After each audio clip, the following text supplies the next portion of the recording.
Bonsoir, nous vous invitons à suivre avec nous un programme présenté par la Fédération des Églises Adventistes du 7e jour.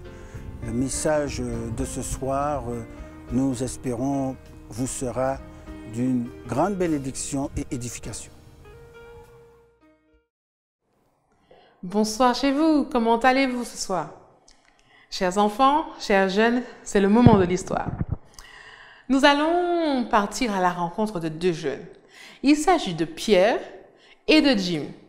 Bon, leurs parents les appellent Jimmy et, d'après vous, Pierrot.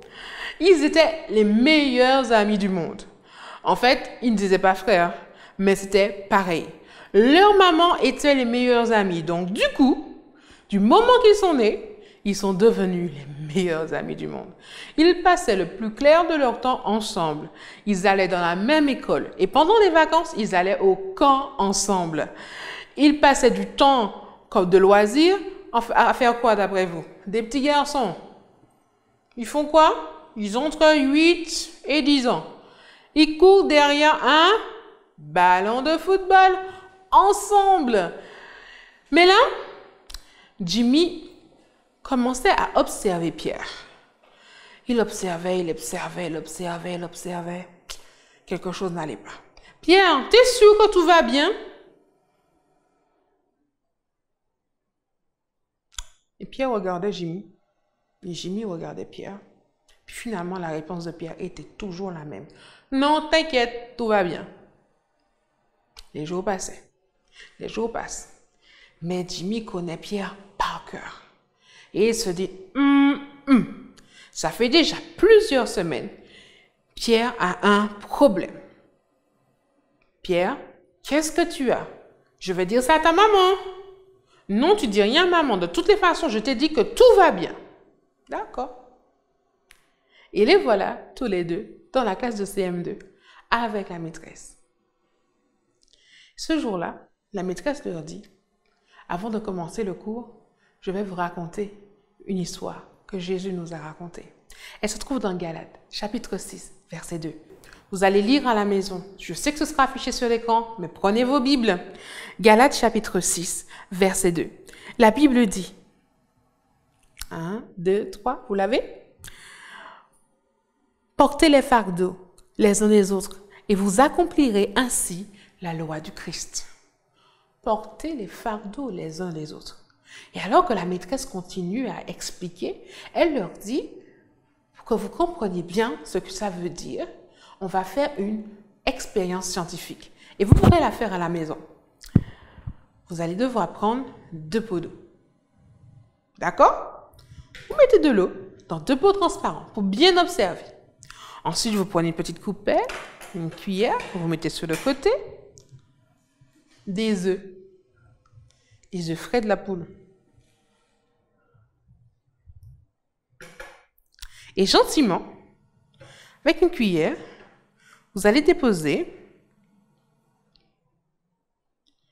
un œuf dans un des pots. D'accord? Gentiment. Et on observe. Qu'est-ce qu'il a fait, l'œuf? On l'observe? Vous l'observez avec moi? Il est descendu jusqu'au fond. On est bien d'accord. Il ne flotte pas, rien du tout. Il est installé au fond bien gentiment. Maintenant, on va faire une deuxième chose. Prendre un peu de ce qu'il y a dans ce pot. Il s'agit de gros sel. Alors, à la maison, vous allez faire ça. Dans l'autre pot, vous allez mettre du gros sel.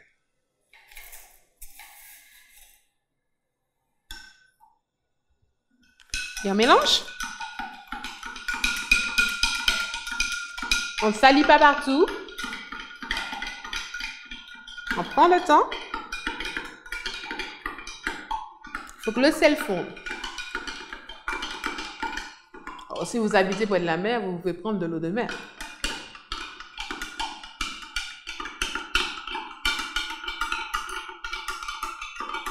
Allez, courage!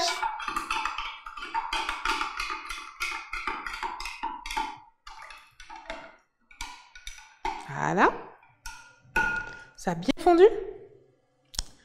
Et on va faire quoi avec le deuxième œuf d'après vous?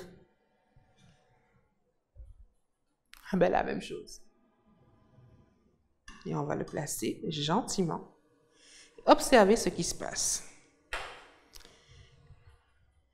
Est-ce que vous voyez ce qui se passe?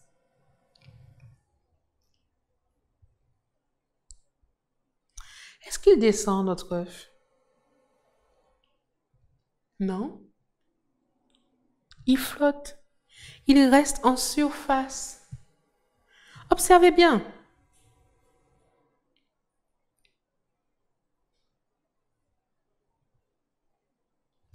Bien, c'est exactement ce qui se passe quand nous portons les fardeaux les uns des autres. Quand on est tout seul, nos fardeaux, on les porte tout seul et ils nous emmènent jusqu'au fond. On est triste, on n'est pas motivé, on est grincheux, on n'a pas envie de parler à personne, on veut se débrouiller tout seul. Par contre, quand on trouve quelqu'un à qui nous pouvons simplement déjà parler, juste parler, on se sent déjà mieux. Qu'est-ce qui ne va pas? J'ai mal au ventre. Qu'est-ce qui ne va pas? Je me suis mise en colère. Qu'est-ce qui ne va pas? Le simple fait de parler, de s'exprimer, ça allège déjà le fardeau. Et Jimmy, il avait bien compris. Alors, après la leçon, il est allé à la récréation voir Pierre. Il lui a dit, Pierre, tu as entendu ce que la maîtresse a dit. Alors moi, je veux porter tes fardeaux. Aide-moi à t'aider. Qu'est-ce qui ne va pas? Et Pierre a souri. Il a dit, viens, je vais te raconter. Et déjà, tout de suite, il s'est senti mieux. Il avait quelqu'un à qui confier son problème. Il n'y avait pas eu de solution tout de suite.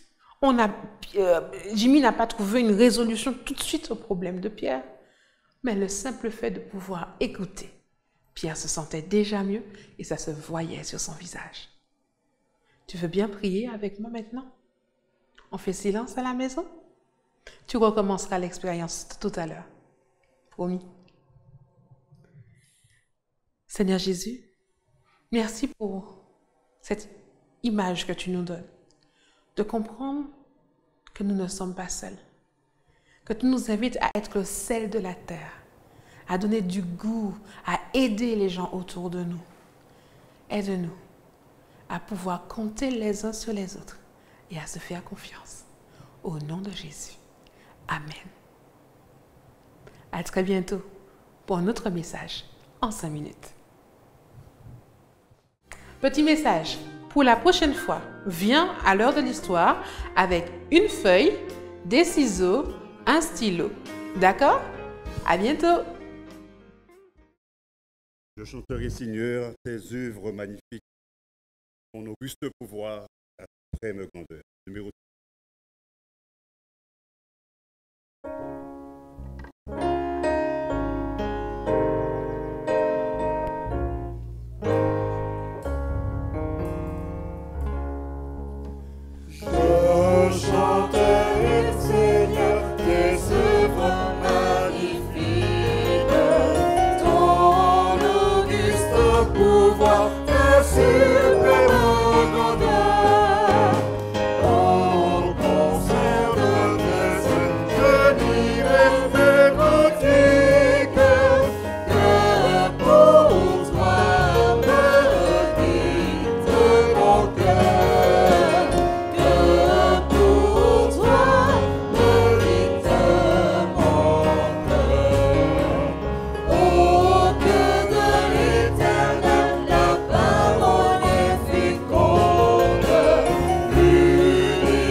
Chers frères et sœurs, actuellement, nous vivons un moment particulier de notre histoire où il y a de quoi nous effrayer. D'ailleurs, le président de la République appelle ce moment une guerre invisible. Mais moi, je vais partager une réflexion avec vous, mais juste avant, je voudrais nous inviter à la prière.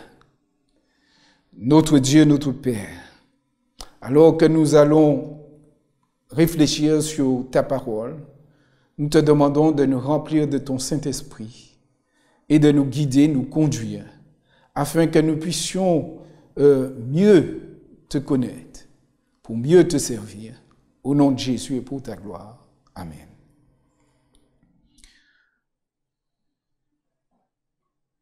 Une guerre invisible est la description de la situation que nous vivons actuellement, faite par le président de la République.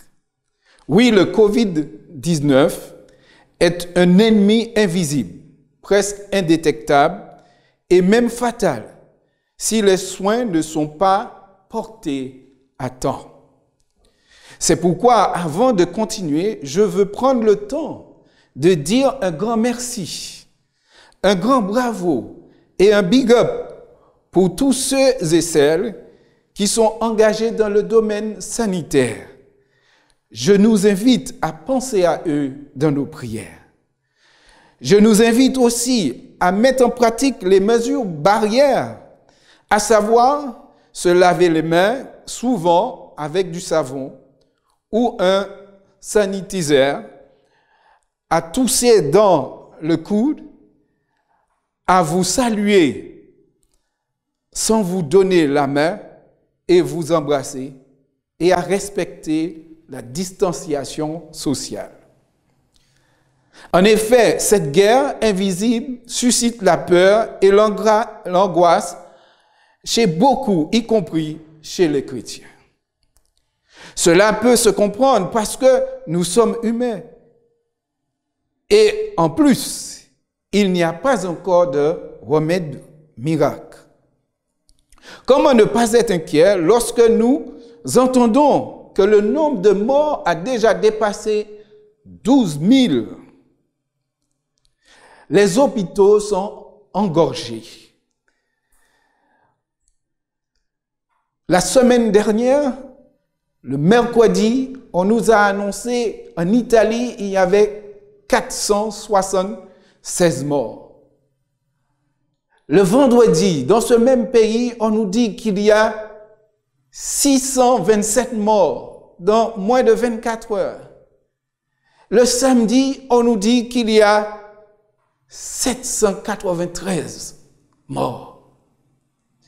Et nous voyons que les chiffres vont en augmentant.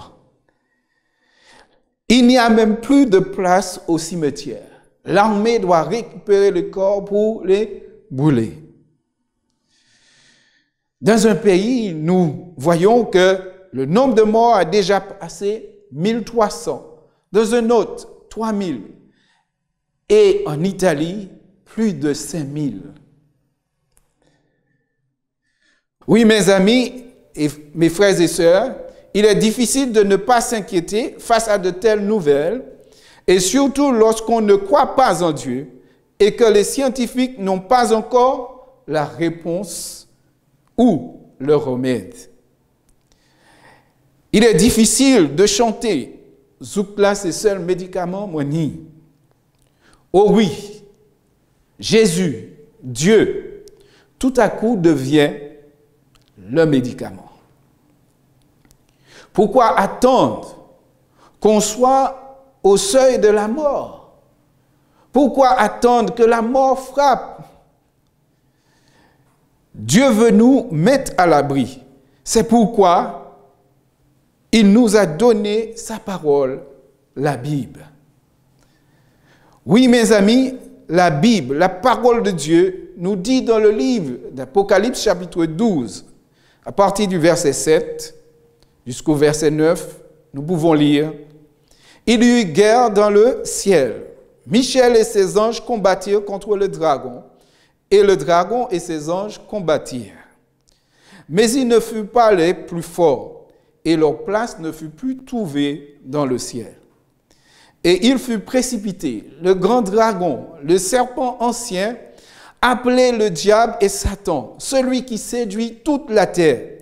Il fut précipité sur la terre, et ses anges furent précipités avec lui. Ce que nous notons ici, c'est qu'il y eut guerre dans le ciel. Une guerre invisible, mais aussi réelle. Suite à cette guerre, le diable fut précipité.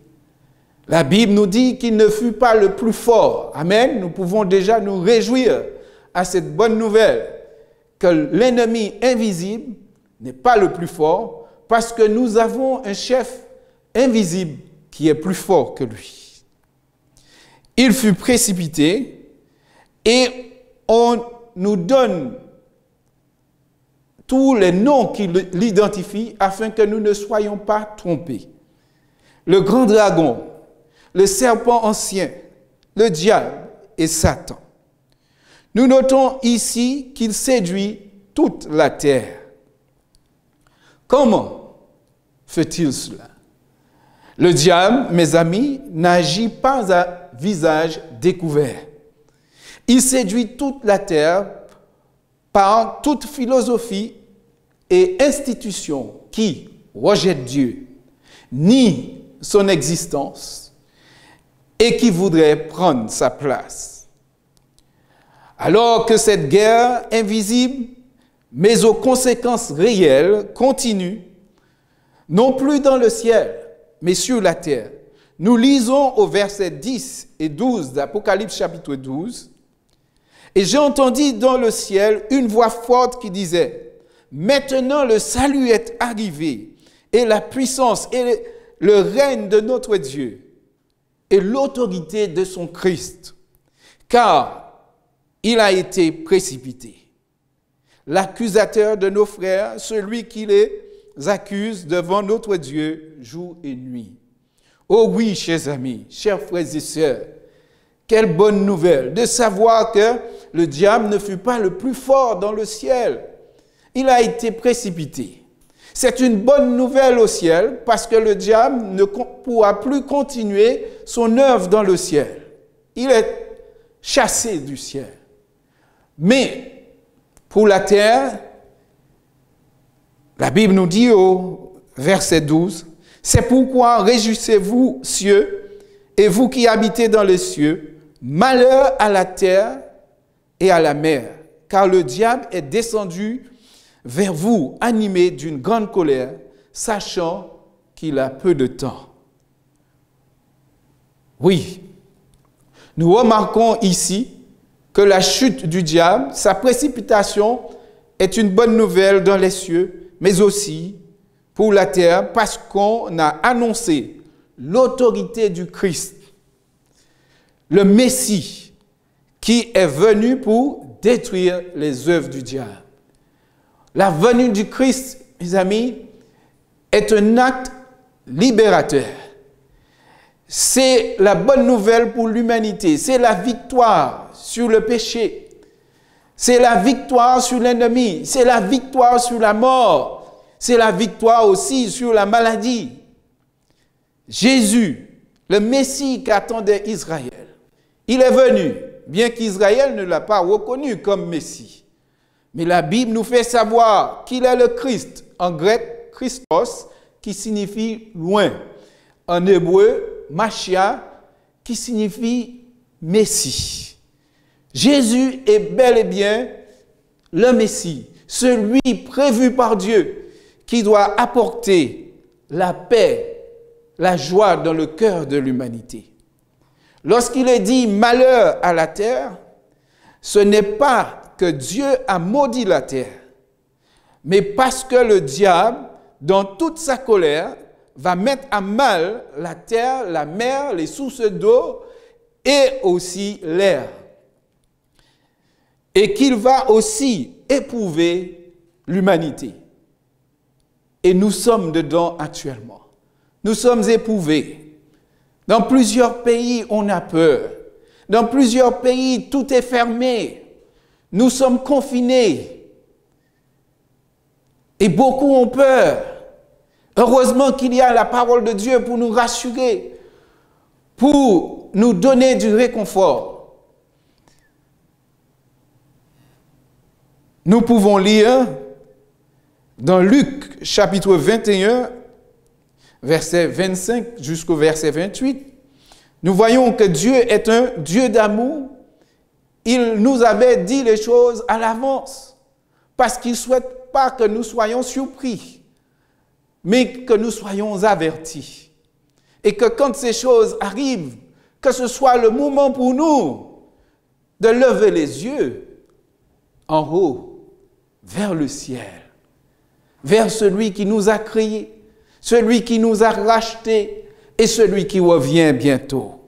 Nous lisons au verset 25, « Il y aura des signes dans le soleil, dans la lune et dans les étoiles.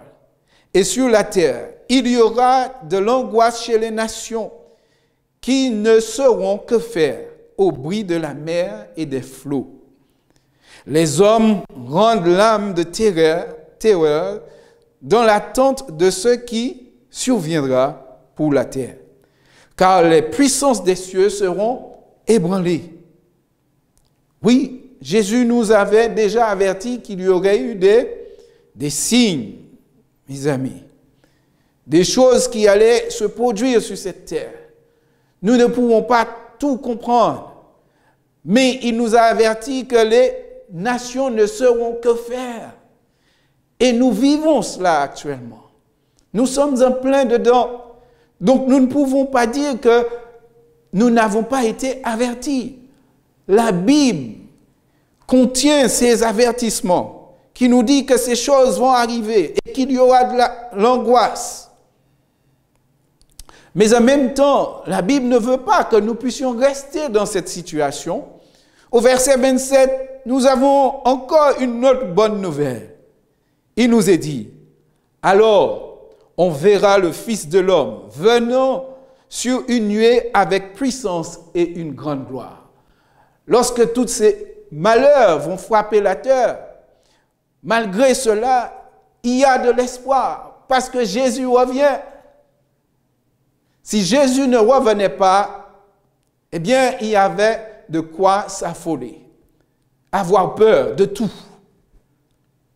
Mais le retour de Jésus nous donne de l'assurance, nous dit, n'aie pas peur. Même si la mort frappe, Jésus, il est celui qui est la résurrection et la vie. Donc, si on meurt, si on est touché par ce virus et qu'on doit aller se reposer, gloire à Dieu. Parce que la mort n'aura pas le dernier mot. Le dernier mot, c'est Jésus qui l'a. Et c'est pourquoi il doit revenir pour réveiller tous ses enfants, afin que nous puissions vivre avec lui.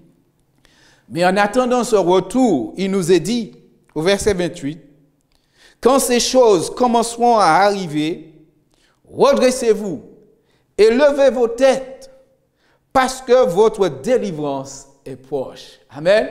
Nous ne resterons pas toute notre vie dans la souffrance, dans la maladie et voir la mort. Un jour, toutes ces choses prendront fin. Et c'est pourquoi nous pouvons nous réjouir dès maintenant lorsque notre vie est en Christ, parce que Christ est la solution. Christ est l'espoir de l'humanité. Christ est celui qui apporte la paix à chacun. Donc, s'il y a bien sûr de quoi nous angoisser, il y a aussi de quoi nous réjouir. De ne pas rester dans l'angoisse. Tournons-nous vers le Seigneur, celui qui est source de salut, source d'espoir pour l'humanité. Oh, si Apocalypse nous a peint un tableau sombre de malheur pour la terre, Apocalypse nous dit qu'il y a l'espérance parce qu'il y aura des gens qui seront vainqueurs malgré les malheurs. Au verset 11 d'Apocalypse chapitre 12, nous pouvons lire « Ils l'ont vaincu à cause du sang de l'agneau et à cause de la parole de leur témoignage. et ils n'ont pas aimé leur vie jusqu'à craindre la mort. Oui, chers amis, dans l'Apocalypse, dans cette prophétie, nous voyons, Jean nous dit que ceux qui s'attachent à l'agneau seront des vainqueurs. Et d'ailleurs, dans l'évangile selon Jean, il nous avait bien identifié l'agneau lorsque Jésus est venu au bord du Jourdain. Dans Jean chapitre 1, verset 9, il nous est dit, Jean leur a dit, voici l'agneau de Dieu, celui qui ôte les péchés du monde. Oh, chers amis, Jésus est venu. Il a versé son sang afin que nous soyons plus que vainqueurs, que nous soyons victorieux, que nous puissions faire partie de la famille de Dieu, que nous puissions faire partie de son royaume.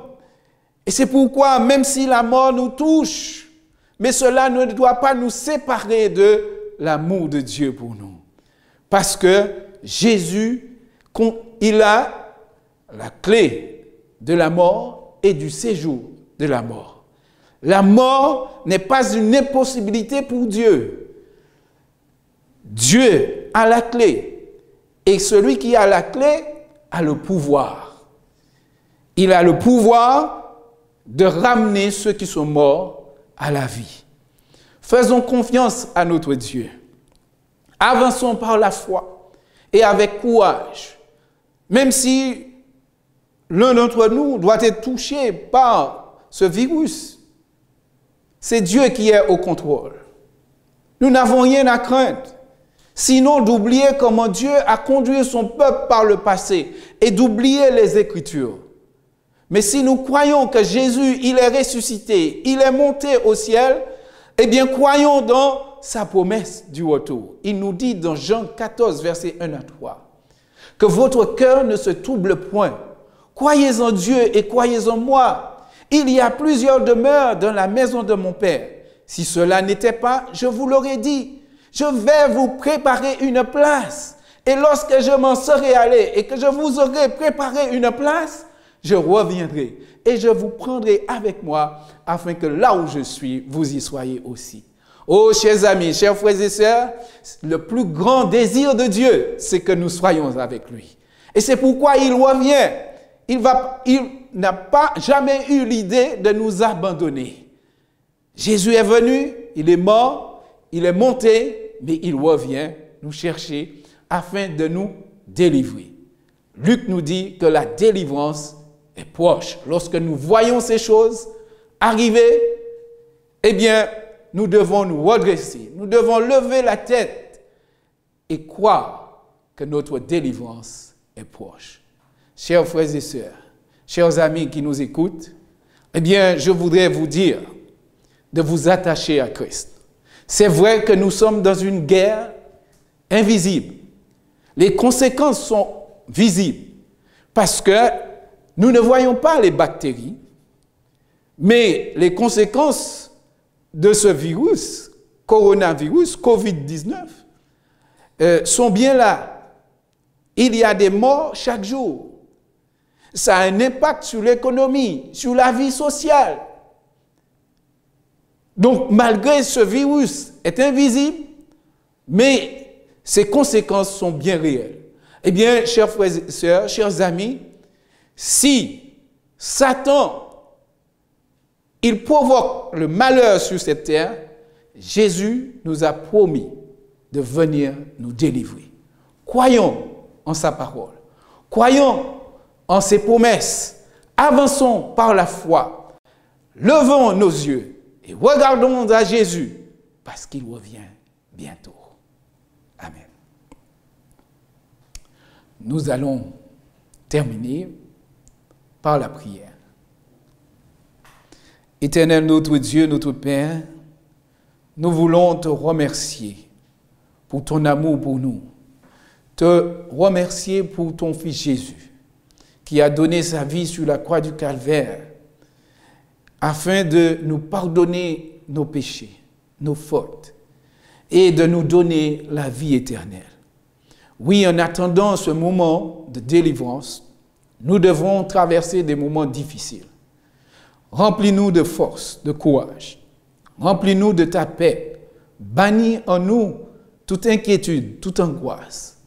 Et donne-nous l'assurance de ta présence et l'assurance de la promesse du retour, l'assurance de la délivrance. Éternel, notre Dieu, notre Père, sans toi, nous ne pouvons rien, mais avec toi, nous pouvons avancer. Dirige nos pas et aide-nous à t'aimer plus que toute autre chose, afin que rien ici-bas ne nous sépare de toi. C'est notre prière au doux nom de Jésus et pour ta gloire. Amen.